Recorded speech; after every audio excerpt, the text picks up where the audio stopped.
Nagmamadali, makalasa lang ng hilaw na isda na ipambabayad ko.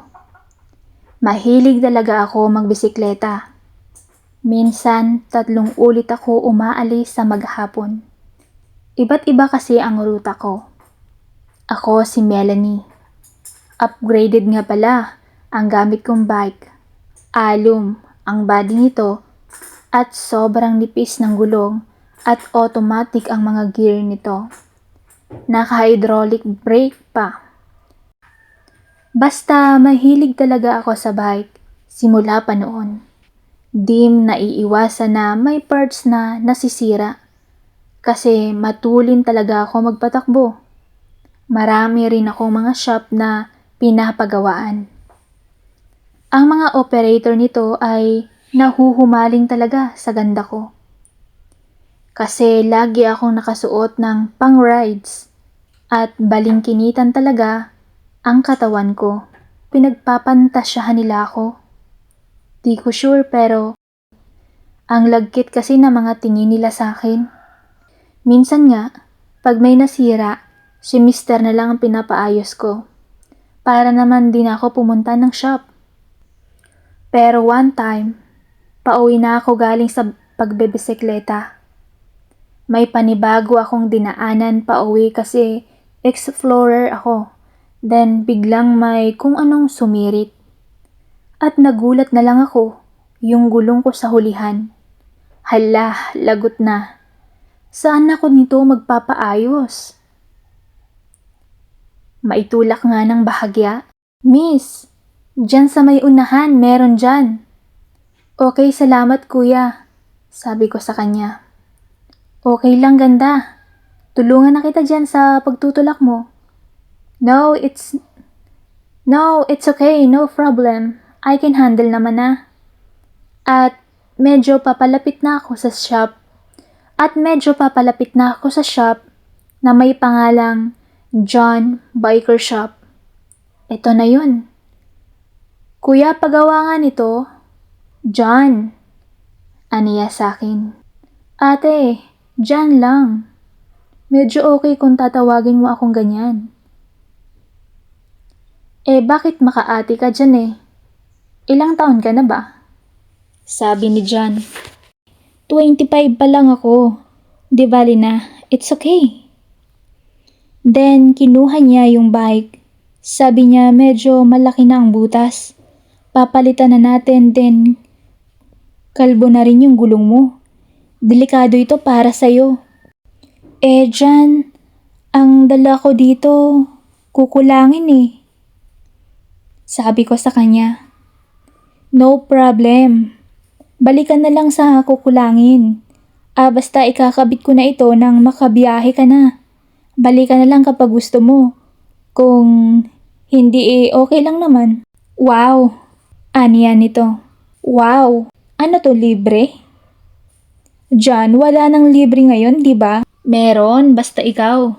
Banat ni John. Hala, kinakabahan ako. Kasi first time ko maka-encounter ng joke na ganun. Wala namang meaning pero may kalabog sa akin. Hay nako John, alis na ako. Baka ano pa ang sunod na sabihin mo eh. Basta balikan ko na lang kulang ha.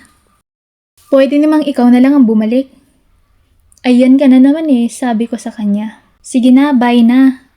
Ay wait, name mo pala? Tanong nito. Melanie name ko. Need ng name? Pagtatanong ko sa kanya. Oo, para naman pagbalik mo ay kilala na kita. Grabe, di mo tanda mukha ko. Hindi eh. Pero kung tititigan kita ngayon, baka matandaan ko. Okay lang ba? Bakit John? Ayaw mo ko tingnan kanina? Di naman. Gusto ko lang talagang titigan ka eh. Okay lang. Pero baka naman matunaw ako. At nagulantang ako. Para bang matagal na kami na magkakilala. Naging close agad ang usapan namin. Bigla akong nag-back out sabay pedal ng bike. Sige, bye John. Sagot niya naman, bye, I love you. Sabi ko, tama ba ang narinig ko? My I love you? Hay nako, bolero ka. Di na ako babalik dyan. Sabi niya, sige okay lang, hanapin na lang kita Melanie. Joke lang, pasigaw ko dahil malayo na ng konti. Pagdating ko, natulala ako sa may gate namin. Ano yun? Ba't ganun yun? So weird. Hay nako. Kunin ko ng pambayad sa loob, babayaran ko na. Magaan ang pakiramdam ko sa kanya. Gusto ko bumalik agad sa shop niya.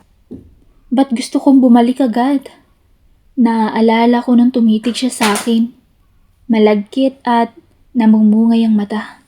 Pero in fairness, ang pogi niya talaga. Hala, so ba't napakiramdam ito? Umaabot nga ng 5K ang bill ko sa kanya. Ang problem ko is, 500 lang ang naitabi ko. Kasi next day pa ang pera ko. At ang husband ko, wala siya, nasa work at minsan, 3 days kong umuwi. Grabe naman, paano to? Nakakaya naman kung next day pa. Kasi nagtiwala nga yung tao sa akin eh. Ay basta, babalik ako doon ngayon. Kahit 500 lang ang dala ko. After that, naligo na ako. Nag-foundation ako, nagpabango. Then yung favorite kong damit kapag nagbebisikleta ako. Paglabas ko ng pinto, sinara ko ito. Nalaglag ang litrato namin ng asawa ko. Nabasag ito. Ano to? Lagi naman ako nagsasara ng pinto pero hindi nalalaglag eh. Hay nako, kamalas naman eh. Mamaya ko na lang yan ayusin. Sinara ko na rin yung gate at umalis na ako. Papunta na ako kay John. Magagabi na rin. Di ko alam kung bukas pa yun. Pagdating ko, sarado na ang shop. Pero bukas ang gate. Hey John! Bumalik na ako! Walang sumasagot. Tuloy ako sa paghakbang papalapit sa pinto na merong siwang na bahagya. Oh, ayun siya.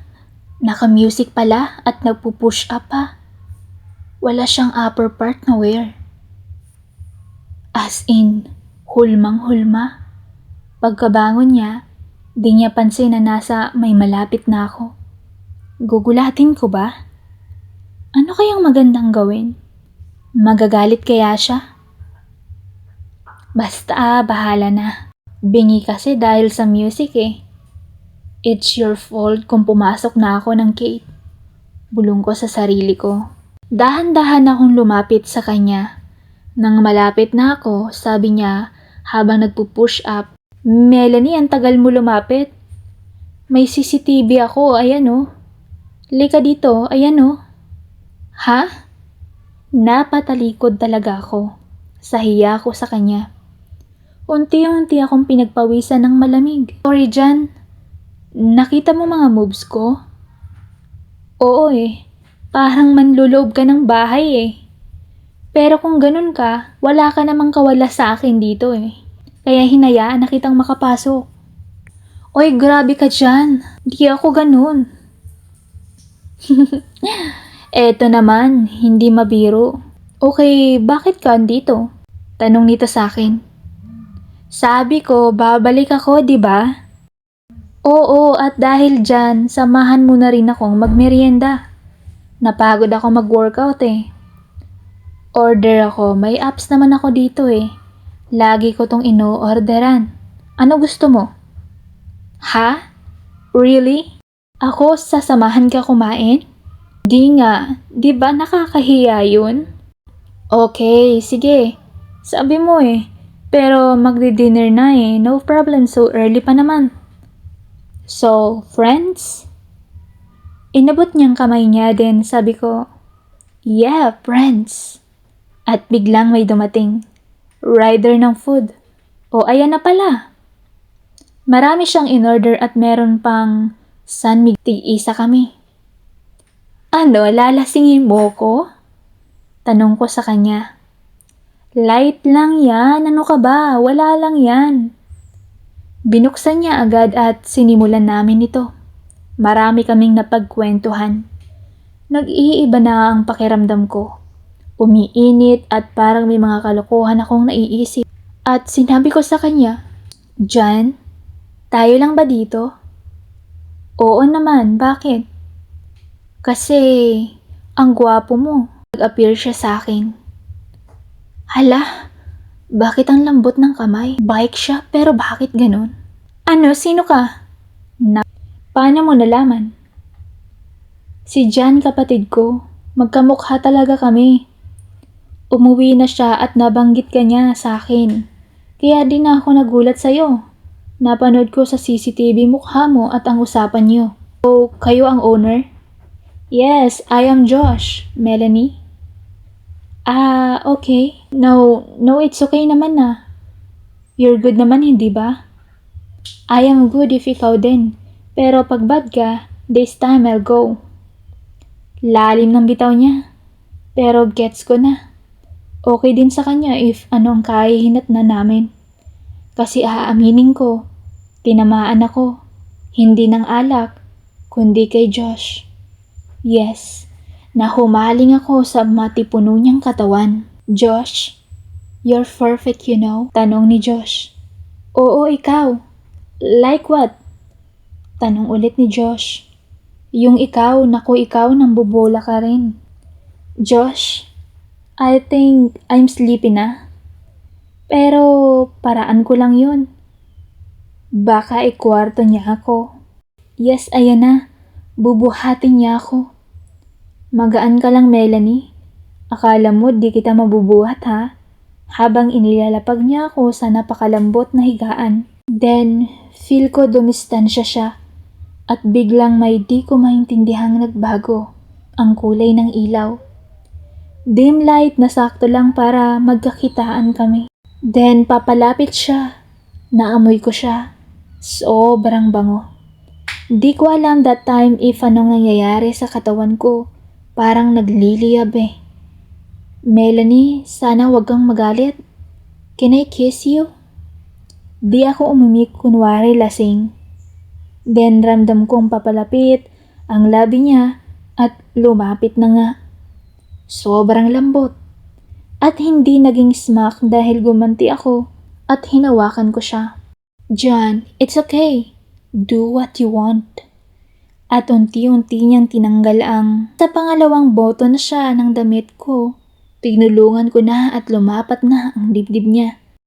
Napaangat ako ng bahagya at hinawakan niya ang dalawang nakatago ko. As in, gigil na gigil. At pinaklakbay ko na rin ang kamay ko papunta sa pants niya. Ayun, release and hold. Tuloy-tuloy ko lang pinaaamo ang galit na baston. Pero hindi ko makalma. Sabi ko, go Josh, insert mo na. Sige Melanie, eto na, ayan na. Nice, grabe, that time nanginginig ako ng bahagya. Dala na siguro ng kilig. Ilang ulit niyang ipinasok sa pintuan ko ang alaga niya at talagang nagustuhan ko. Tuloy-tuloy pa rin siya sa pag-aasikaso sa upper part habang naka-insert ang alaga niya sa kulungan ko. Di ko maikwentong hitsura ko. Basta I think yung mata ko di maipaliwanag. Yung katawan ko, higit na higit. Yung pawis ko kahit may aircon siya ay talagang tumatagaktak. Siguro nasa 1 hour lahat ng ginagawa namin. Tuloy-tuloy.